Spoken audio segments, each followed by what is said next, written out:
میرے پیارے آقا صلی اللہ علیہ وسلم کے پیارے دیوانوں، رسول اعظم صلی اللہ علیہ وسلم کے اختیارات کا عالم دیکھیے۔ میرے آقا صلی اللہ علیہ وسلم جنت بھی تقسیم کر رہے ہیں، اور کس کس کو جنت عطا فرما رہے ہیں، کیسے کیسے لوگوں کو جنت عطا فرما رہے ہیں، اور مخلوق کو کس طریقے سے جنت کا مزدہ جامدہ سناتے ہیں۔ انسان تو اپنی جگہ پر ہے، وہ لوگ جو میرے آقا صلی اللہ علیہ وسلم کے اختیارات کا انکار کرتے ہیں، میں ان سے پوچھنا چاہتا ہوں، جب تم مسجد نبوی شریف میں نماز پڑھنے کے لیے جاتے ہو تو آخر کیا بات ہے کہ ریاض الجنہ میں 2 رکعت پڑھنے کے لیے تم بے چین و بے قرار ہو جاتے ہو، کافی دیر تک کھڑے رہتے ہو، انتظار کرتے ہو کہ تھوڑی سی جگہ مل جائے تاکہ تم ریاض الجنہ میں 2 رکعت نماز ادا کرو۔ میں پوچھتا ہوں، کیا قرآن مقدس میں اس ٹکڑے کے حوالے سے موجود ہے کہ یہ جنت کا ٹکڑا ہے؟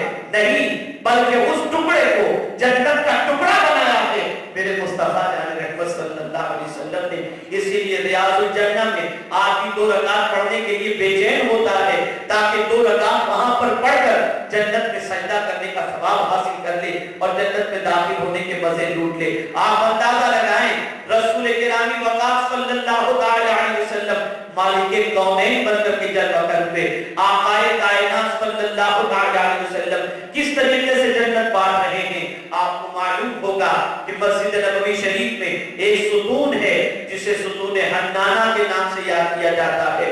آپ ذرا اندازہ لگائیں یہ ستون حنانہ کیا ہے؟ ایک درخت کا تنا ہی تو تھا جسے ٹیک لگا کر اللہ کے رسول صلی اللہ علیہ وسلم خطبہ دیا کرتے تھے۔ لیکن جب ایک انصاری صحابیہ نے اپنے خادم کے ذریعے لکڑی کا ممبر بنا کر حضور کو عطا فرمایا تو آقائے کائنات صلی اللہ علیہ وسلم اس کھجور کے تنے سے ٹیک لگا کر خطبہ دینے کی بجائے ممبر پر جلوہ گر ہو کر آقا نے خطبہ دینا شروع کیا۔ بس اتنی دیر تھی، رسول اعظم کی محبت میں درخت کا تنا رونے لگ گیا، اتنا رویا کہ اس کے رونے کی وجہ سے صحابہ کرام علیہم الرضوان کی بھی ہچکیاں بن جاتی ہیں۔ لیکن اللہ اکبر، آقائے کائنات صلی اللہ علیہ وسلم اپنا دست کرم اس درخت کے تنے پر رکھتے ہیں اور اس کے بعد اس کی ہچکیاں بند ہو جاتی ہیں۔ آقا اس سے فرماتے ہیں، کیا چاہتا ہے؟ تو چاہتا ہے کہ میں تجھے ہرا بھرا کر دوں؟ اللہ اکبر! آپ اندازہ لگائیے، کسی انسان سے حضور خطاب نہیں کر رہے ہیں، درخت کے تنے سے حضور خطاب کر رہے ہیں، اور وہ کہتا ہے نہیں۔ آقا نے فرمایا، کیا میں تجھے جنت میں جگہ دے دوں، جنت تجھے عطا فرما دوں؟ اللہ اکبر! اس نے منظور کر لیا۔ رسول اعظم صلی اللہ علیہ وسلم نے اسے جنت کی بشارت عطا فرمائی۔ وہ درخت کا تنا بھی جانتا تھا کہ اللہ کے رسول کو پروردگار نے مختار بنا کر کے بھیجا ہے، جسے چاہے جنت عطا فرما دے، جسے چاہے جو عطا فرما دے۔ میرے پیارے آقا صلی اللہ علیہ وسلم کے پیارے دیوانوں، آپ اندازہ لگائیں، یہ جبل احد ہے، پتھروں کا پہاڑ ہے، لیکن اسے بھی میرے آقا صلی اللہ علیہ وسلم نے جنت کے پہاڑوں میں سے ایک پہاڑ فرمایا۔ اسے جنتی کس نے بنایا؟ تو آپ کو تسلیم کرنا پڑے گا، اس پتھر کے پہاڑ کو جنتی اگر بنایا ہے تو مصطفیٰ جان رحمت صلی اللہ علیہ وسلم نے۔ یہاں سے یہ بات سمجھ میں آئی کہ اللہ کے رسول صلی اللہ علیہ وسلم مختار کائنات بن کر کے جلوہ گر ہوئے ہیں۔ پتھر کو چاہے تو جنتی بنا دے، درخت کو چاہے تو جنتی بنا دے۔ تو ظاہر سی بات ہے، جب پتھروں کو آقا جنتی بنا دے محبت کی وجہ سے، درخت کے تنے کو جنتی بنا دے محبت کی وجہ سے، تو اگر ان کا کوئی غلام صحیح معنوں میں ان سے محبت کرے تو یقیناً اسے بھی آقا کی بارگاہ سے جنت کی بشارت مل جائے گی۔ میرے پیارے آقا صلی اللہ علیہ وسلم کے پیارے دیوانوں، یہ میلاد النبی صلی اللہ علیہ وسلم کی محفلیں، یہ رسول اعظم صلی اللہ علیہ وسلم کی یاد کے تذکرے، یہ بہت بڑی دولت ہے، بہت بڑی نعمت ہے۔ میرے پیارے آقا صلی اللہ علیہ وسلم کے پیارے دیوانوں، خواتین یہ سمجھتی ہیں کہ مغربی دنیا میں رہتے ہوئے آزادی کی زندگی گزارنا یہ ان کے لیے ضروری ہے، اور آج کے دور کے اندر وہ یہ تصور کرتی ہیں کہ اسلام کا پیغام اور اسلام کے قانون پر عمل کرنا ان کے لیے دشوار ہے، یا اسلام نے ان کے لیے بہت سخت قانون رکھے ہیں۔ تو میں عرض کروں گا، خدا کی قسم، سب سے پہلا فائدہ حضور کی میلاد پاک کا اگر کسی کو ہوا ہے تو وہ عورت ہی کو ہوا ہے۔ آپ اندازہ لگائیں، رسول اعظم صلی اللہ علیہ وسلم کی विलादत के बाद सआदत होती है। और अबू लहब को सुवैबा ने जब बताया, अबू लहब तुम्हारे भाई अब्दुल्ला के घर बेटा पैदा हुआ है, तो अबू लहब ने अपनी उंगली से सुवैबा को आजाद कर दिया। गोया पता चला कि पहली आजादी अगर किसी मर्द से औरत को मिली है तो वो रसूल आज़म की मिलाद के सदक़े में मिली है। और पहला फायदा आका की मिलाद का अगर किसी को मिला तो वो खातून ही को मिला है, औरत ही को मिला है।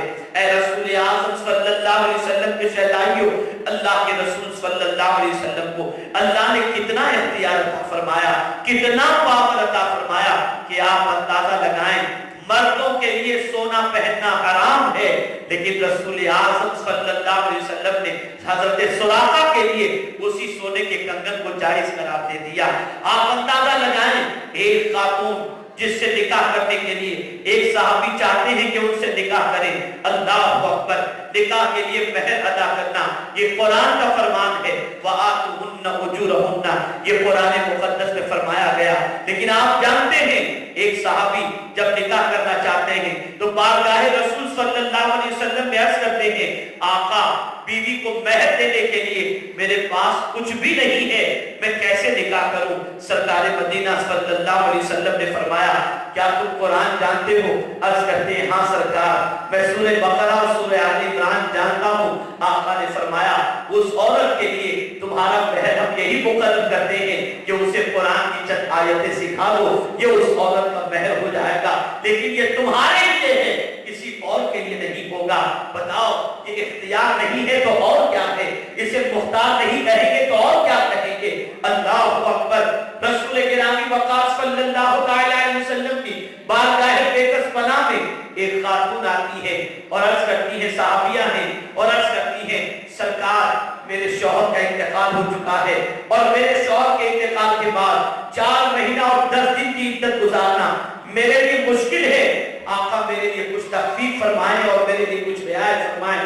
सरकार ने फरमाया, 3 रोज के लिए तुम बनाओ शिकार से दूर रहो, तुम्हारे लिए बस यही इद्दत है, उसके बाद अपनी जिंदगी तुम गुजार सकती हो।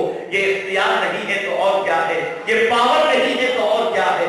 अल्लाहु अकबर। मेरे प्यारे आका सल्लल्लाहु अलैहि वसल्लम के प्यारे दीवानों, अल्लाह रब्बुल इज्जत ने अपने महबूब सल्लल्लाहु अलैहि वसल्लम को मालिको मुख्तार बना करके भेजा है।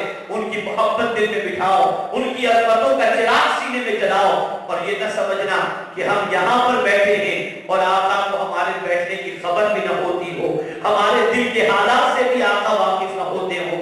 ऐसा नहीं हो सकता। बस एक वाक़या अर्ज़ करके मैं अपनी गुफ्तगू को समेटूंगा, इसलिए कि मैं महसूस कर रहा हूँ आप काफी देर से यहाँ पर तशरीफ फरमा है। मैं आपके ज़ौक़ सिमाअ की कद्र करता हूँ और आप जिस मोहब्बत की कद्र करता हूँ, यकीनन ये बैठना रायगा नहीं जाएगा। इस बैठने का अजर अल्लाह अपनी शान के मुताबिक दोनों जहां में अता करेगा। मैं आपको बताऊं, उमैर इब्न वहब अपने इस्लाम कबूल करने का वाक़या बयान करते हैं। उमैर इब्न वहब और सफ़वान इब्न उमय्या, इन दोनों में दोस्ती होती है। ये कौन है उमैर इब्न वहब? जंग बद्र के मौके पर उमैर इब्न वहब के बेटे को मुसलमानों ने गिरफ्तार किया था और उमैर इब्न वहब जान बचा करके जंग बद्र से भाग गया था और सफ़वान इब्न उमय्या, उसका बाप, जंग बद्र के अंदर मारा गया था। बेटे की जुदाई उमैर इब्न वहब को तड़पा रही थी और बाप की जुदाई सफ़वान इब्न उमय्या को तड़पा रही थी। दोनों एक मर्तबा काबे के सामने मिले और बैठ करके बद्र के मैदान की दास्तान छेड़ी, जंग बद्र की गुफ्तगू कर रहे हैं। और उसी गुफ्तगू के दौरान उमैर इब्न वहब ने सफ़वान इब्न उमय्या से कहा, सफ़वान, मैं चाहता हूं कि मोहम्मद सल्लल्लाहु अलैहि वसल्लम को माअज़ल्लाह शहीद कर दूं, लेकिन क्या करूं, मुझ पर कर्ज ज्यादा है, मेरे बीवी बच्चों की फिक्र मुझे सता रही है। अगर मैं इस राह में निकला और मुझे कुछ हो गया तो मेरे बीवी बच्चों का क्या होगा? अगर कोई मेरे कर्ज की जिम्मेदारी ले ले और मेरे बीवी बच्चों की जिम्मेदारी ले ले तो मैं ये काम को अंजाम दे सकता हूँ। सफ़वान इब्न उमय्या को बस इसी की जरूरत थी। उसने बर्जस्ता उमैर इब्न वहब से कहा, उमैर, मैं तुम्हारे कर्ज की जिम्मेदारी लेता हूँ, तुम्हारा